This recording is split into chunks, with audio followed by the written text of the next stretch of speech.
IMF से कर्ज programme की मंजूरी के इम्कान रोशन। 25 सितंबर के इजलास में IMF पाकिस्तान के लिए कर्ज प्रोग्राम की मंजूरी दे सकता है। IMF की डायरेक्टर कम्युनिकेशन जूली कोजेक ने इशारा दे दिया। वजीर खजाना मोहम्मद औरंगजेब का कहना है IMF के साथ तमाम मामला खुश असलूबी से तय पा गए हैं। वजीर आजम IMF की मुज़ाकराती टीम और मुतालिका इदारों के शुक्रगुजार हैं।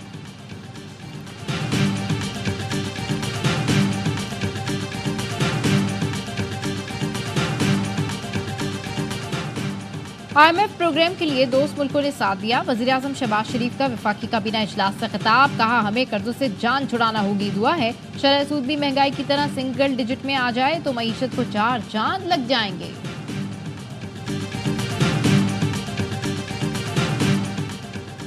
और JUI का आईनी तरमीम में हुकूमत की हिमायत न करने का फैसला।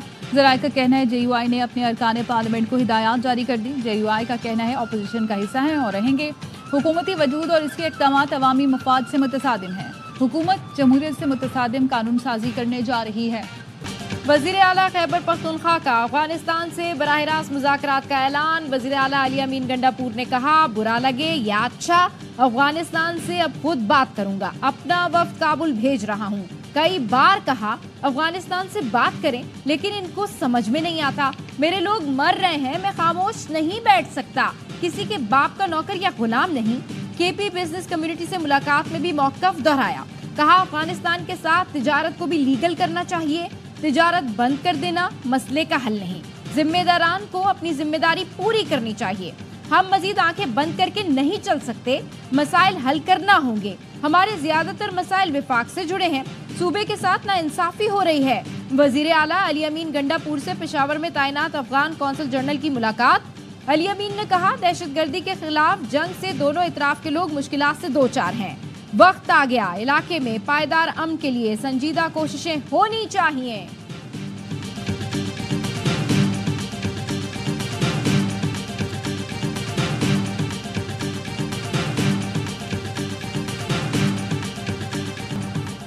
वज़ीर दिफा ख्वाजा आसिफ ने अली अमीन का ऐलान विफाक पर हमला करार दे दिया। कौमी असम्बली से खिताब में कहा, कोई सूबा बराह रास्त किसी मुल्क से मुज़ाकरात नहीं कर सकता।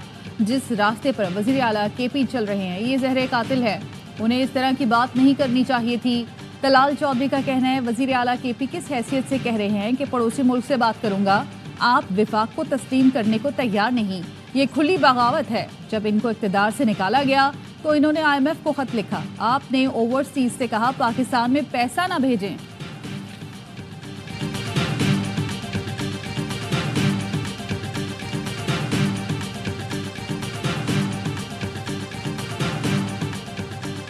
शहबाज शरीफ साहब और नवाज शरीफ साहब किसी को पता है किधर है? हमारे तो गंडापुर साहब के पीछे बड़े ड्रामे। 9 घंटे से नहीं है, 72 घंटे से मुल्क का वजीर आजम गायब है। पार्लियामेंट हाउस से बंदे उठा दिए गए। तुसी किथे हो? गंडापुर के पीछे पड़े थे कि 9 घंटे से गायब हैं। किसी को पता है 72 घंटे से वजीर आजम कहाँ गायब है? अली मोहम्मद खान का कौमी असम्बली में सवाल। कहा वजीर दाखिला भी गायब है, जैसे कोई वजीर दाखिला नहीं। हर गलत काम इनसे करवा लो, बंदे उठवा लो, गायब करवा लो, प्रोडक्शन ऑर्डर पर असम्बली आए। शेख वकास अकरम ने कहा, स्पीकर साहब आपके लोग भी उनके साथ मिले हुए थे। जो हुआ ये हमारे साथ नहीं, पार्लियामेंट के साथ हुआ है। मुलाजमीन को मुअत्तल किया गया। इन बेचारों ने क्या कर लेना था? पता चलना चाहिए कि वो कौन थे, कैसे पार्लियामेंट में आए। अपोजिशन लीडर उमर अयूब ने कहा, IG इस्लामाबाद ने कहा जो कार्रवाई हुई वो स्पीकर के इल्म में थी। पार्लियामेंट पर हमले का क्या मतलब है? वो कौन लोग थे? क्या वो नेपाल से आए थे? सिर्फ सार्जेंट एट आर्म्स की मुअत्तली कबूल नहीं।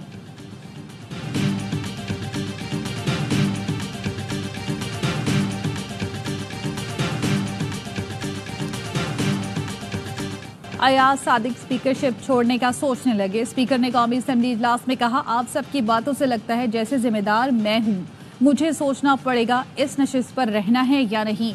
मुझ पर किस हद तक दबाव है आप लोगों को अंदाजा नहीं। तहरीक इंसाफ के गिरफ्तार 10 अरकान असम्बली को प्रोडक्शन ऑर्डर पर कौमी असम्बली लाया गया।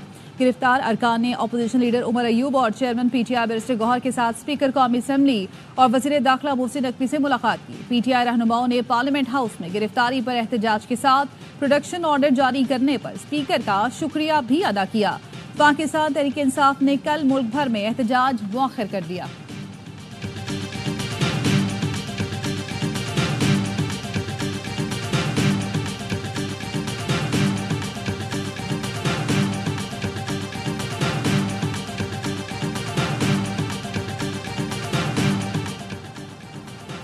मौलाना फजल रहमान की मुजव्वजा आईनी तरमीम की मुखालफत, कहा किसी इदारे में एक्सटेंशन की हिमायत नहीं करेंगे।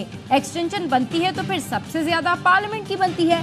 पार्लियामेंट मुल्क का सुप्रीम तरीन इदारा है। तैनाती के लिए सिर्फ सीनियरिटी नहीं, अहलियत भी देखी जाए। हुकूमत अपोजिशन के साथ मिलकर अदालती इस्लाहात लाए।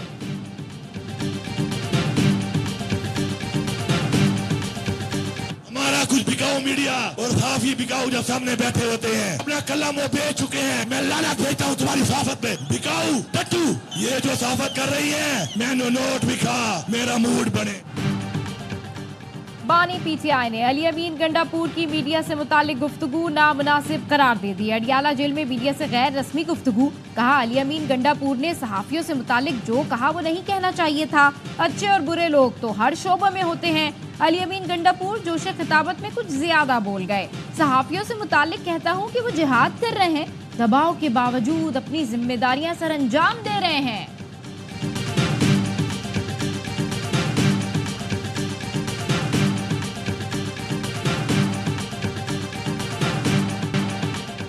बानी पीटीआई का मिलिट्री ट्रायल होगा या नहीं, इस्लामाबाद हाई कोर्ट ने विफाक से 16 सितंबर तक वजाहत मांगी।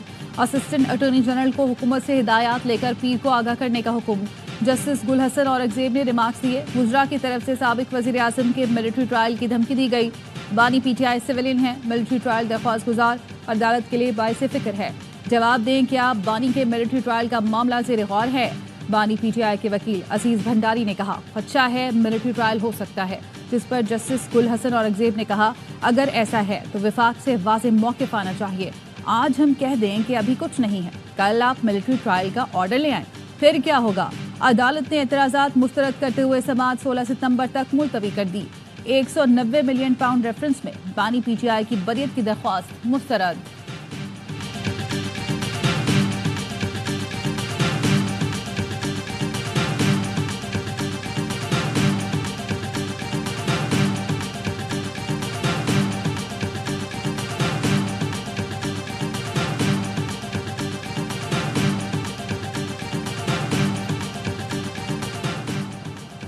तोशा खाना रेफरेंस 2 की तहकीकात के लिए एफआईए ने जेआईटी तश्कील दे दी। जेआईटी ने बानी पीटीआई को 16 सितंबर को तलब कर लिया। 3 रुकनी जेआईटी ने नैब से केस का तमाम रिकॉर्ड हासिल कर लिया। बानी को पेश ना किया गया तो जेआईटी अडियाला जेल जाएगी। तोशा खाना 2 केस में स्पेशल जज सेंट्रल अमजद इकबाल रांझा की दरखास्त पर जज तब्दीली का फैसला।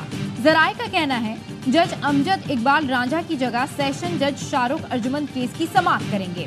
अमजद इकबाल रांझा ने इस्लामाबाद हाई कोर्ट को खत में लिखा था वो जाती वजूहात के बायस बतौर स्पेशल जज सेंट्रल खिदमात जारी नहीं रख सकते। लाहौर हाई कोर्ट को मेरी खिदमात वापस भिजवाई जाएं।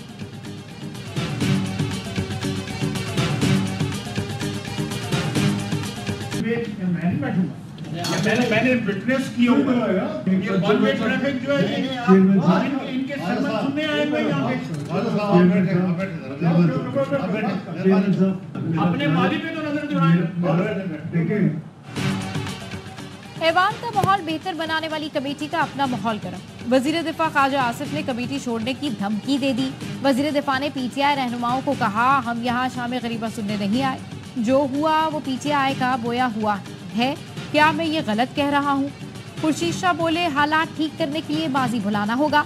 इसाक डार ने कहा कमेटी जो भी फैसले करेगी उस पर अमल दरामद करेंगे। महमूद अचकजई ने कहा जब भी हम मुत्तहिद होंगे मसाइल भी हल होंगे। इदारों को यकीन दहानी कराएं हमारा इत्तेहाद किसी के खिलाफ नहीं है, हम 100% हिमायत के लिए तैयार हैं अगर आइन के मुताबिक चले। साहबजादा हामिद रजा की तजवीज़ पर खुर्शीद शाह का मुतफ़िक़ा तौर पर कमेटी चेयरमैन मुंतखब किया गया।